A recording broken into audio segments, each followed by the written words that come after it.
step on the front, kill the spider. So here's what I want you to do is, on the next pass, try to ski for buoy 1 correctly and buoy 6 and ski inside in between. But before you go on the gate pull, I want you way up further on the boat.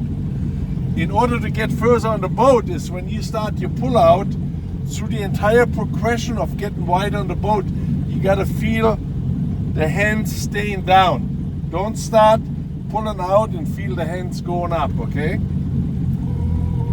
Good.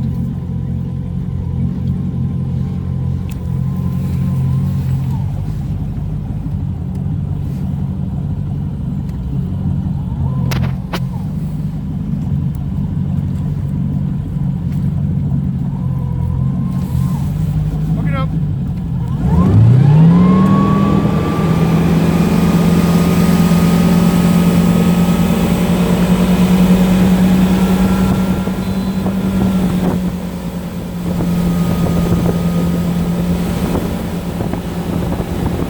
Why?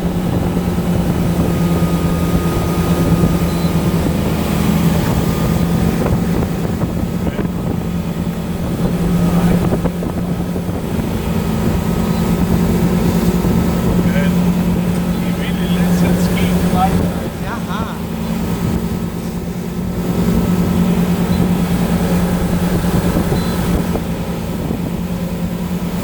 That looks great.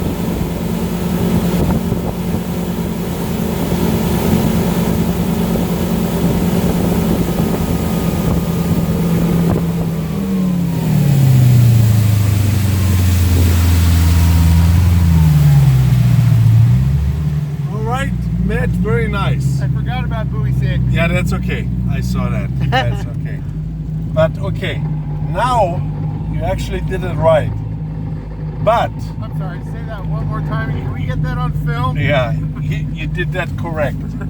What was wrong is when you turned into the gates and you started your pull, the hands were too high. You gotta make sure that when you pick up the load, we call it, that when you feel the pressure building from the boat, that the hands don't move. Try to keep them low and in front of you. Other than that, you were wide enough. You did it correct.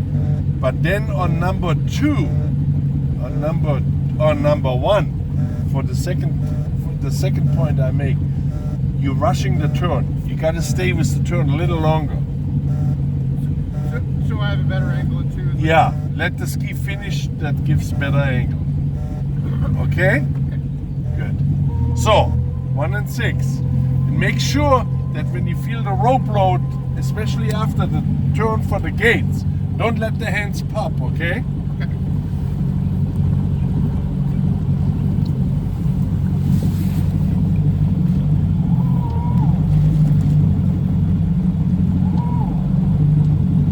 it up.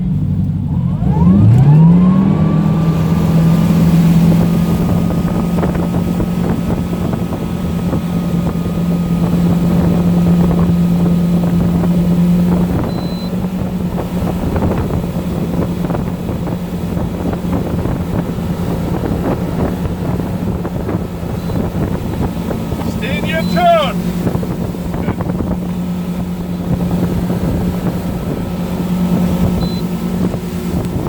Nice, shift it back. But I got it on video, so he'll be able to see that.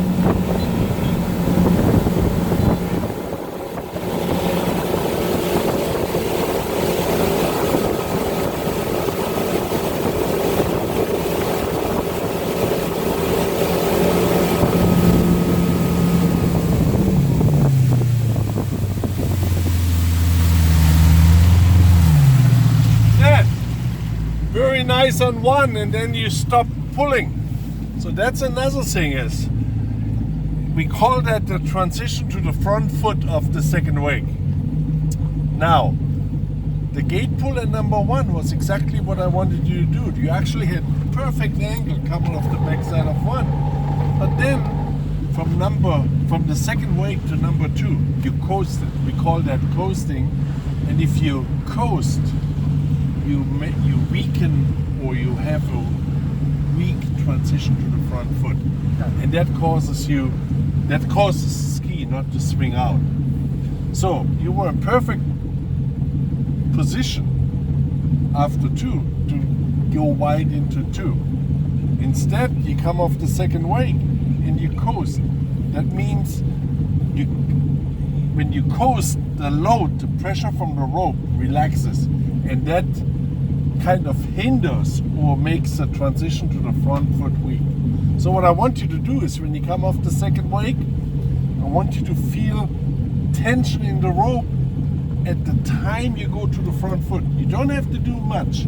You have to just have enough load in the rope that you feel yourself coming up on the ski, not staying back. Feel it till after the wake. After the wake, you should see it like this. You should still feel load on the rope after the wake, which helps you to come up on the ski, not drop into the back. Okay? So, and go for 2. Really feel the feeling that you go out to 2. Okay. So keep that rope load going out. Yep.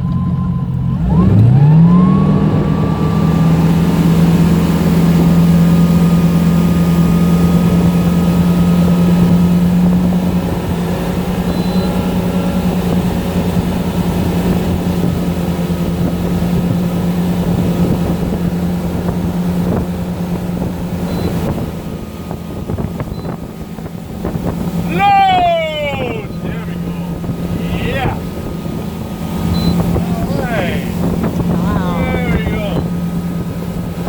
See how that works, Danny?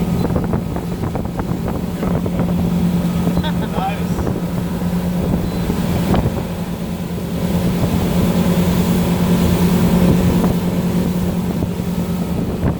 You see me how the skis swung out?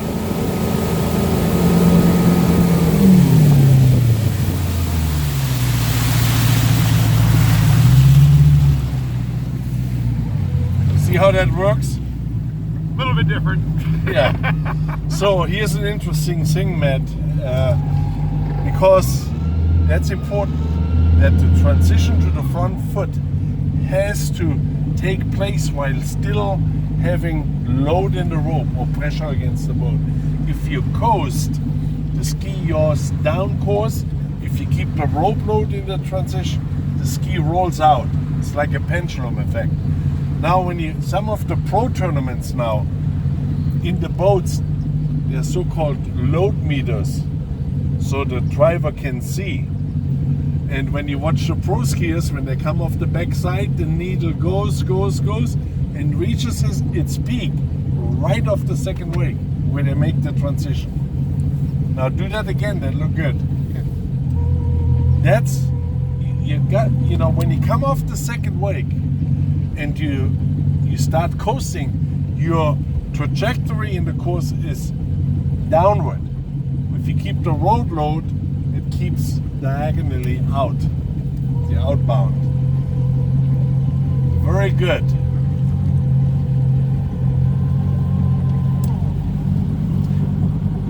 That was so fun to see. He's so coachable. Yeah. But I mean, he knows how to ski. Yep.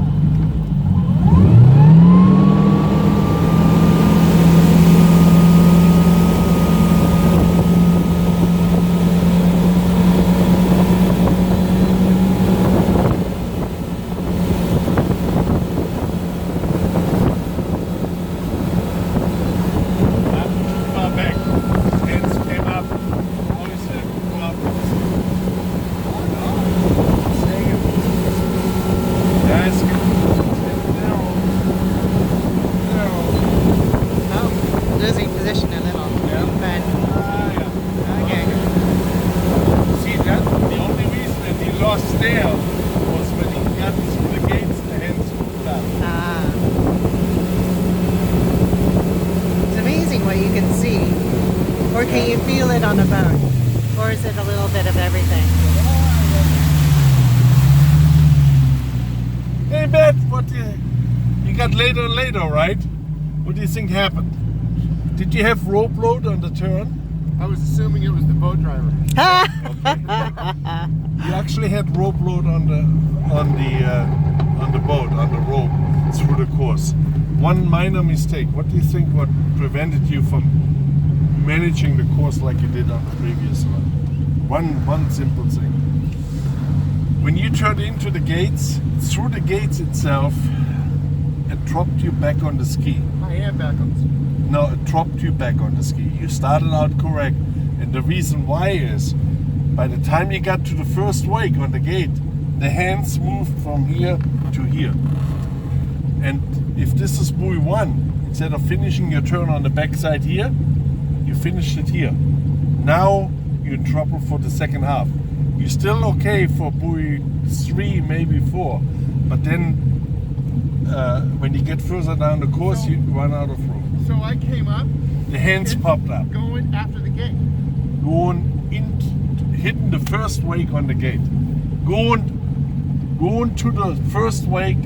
When you hit the first wake on the gate pull, that's when the hands popped up. That was the difference. So now I want you to turn on the gates and be aware that when you hit the gates, feel the hands lower. Don't feel the hands doing this. Okay? All right.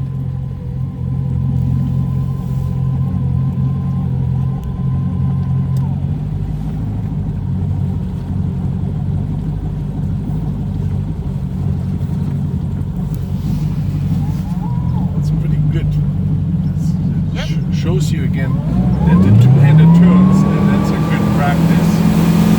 Everything, body position, feeling the rope. And slow!